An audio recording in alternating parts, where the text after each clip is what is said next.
Visit us at Eduvvo. Thank you for calling Eduvvo. Combinators explain the relationship between two or more selectors. We've actually used combinators in previous lessons when we created descendant selectors, because the space between the two selectors is considered a combinator.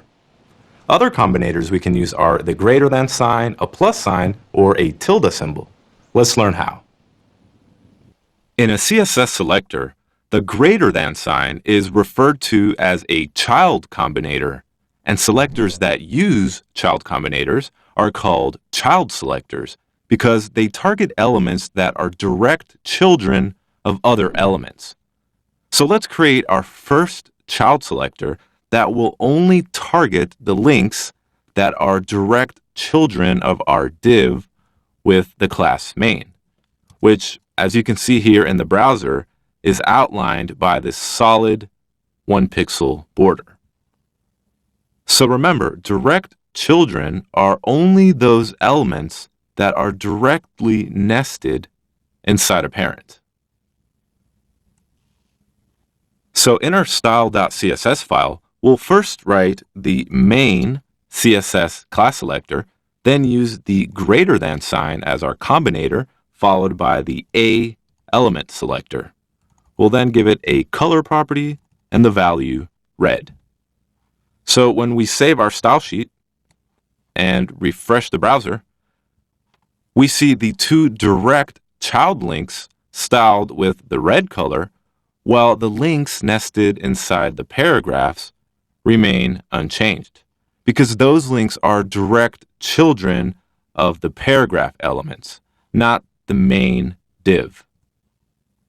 It's also important that we do not confuse child selectors with the descendant selector we covered in an earlier lesson.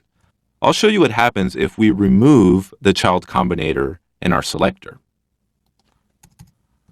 So by removing it, it's now a descendant selector because we're using a space between the two selectors.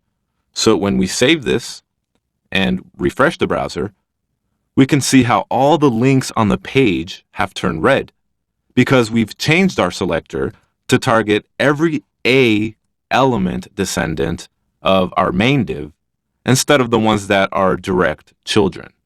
So let's go ahead and add it back in to keep this a child selector. Up next, the plus sign combinator is called an adjacent sibling combinator, and selectors that use them are called adjacent sibling selectors because they target an element's next sibling on the page, so the one that immediately follows the element. So for example, in our HTML file, the H2's adjacent sibling is this paragraph element right below because it immediately follows it in the document. So we can specifically target this paragraph element with an adjacent sibling selector. So in our style sheet, let's create an adjacent sibling selector by first selecting the H2 element, then use the plus sign as our combinator, followed by the P element selector. I'll then give it a color property with a value white. I'll add a little bit of padding, and finally I will give it a background color of royal blue. So when we save our style sheet, when we refresh the browser, notice how only those paragraphs immediately following an H2 have the new color and padding styles applied. Now, if we reverse this selector by placing the paragraph selector before the H2, we'll save it. When we bring it up in the browser, we can see that now it's only targeting the heading 2 that immediately follows a paragraph. This second heading 2 is an immediate sibling of this link, so it remains unchanged. Finally, if we replace this adjacent sibling combinator with the tilde symbol, this selector now becomes a general sibling selector. The tilde symbol is called a general sibling combinator because it's used to to target other siblings. But this time, it not only targets an immediate sibling, it actually targets every specified sibling that follows an element. So with this selector, we're telling the browser to target every sibling paragraph that follows a heading 2.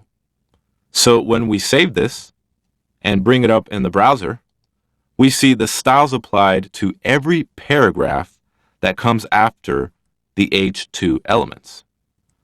Now, even if we remove the second heading 2 in our HTML file, in the browser, we can see how the general sibling selector will still target these last 2 paragraphs because they're still siblings of the heading 2 above.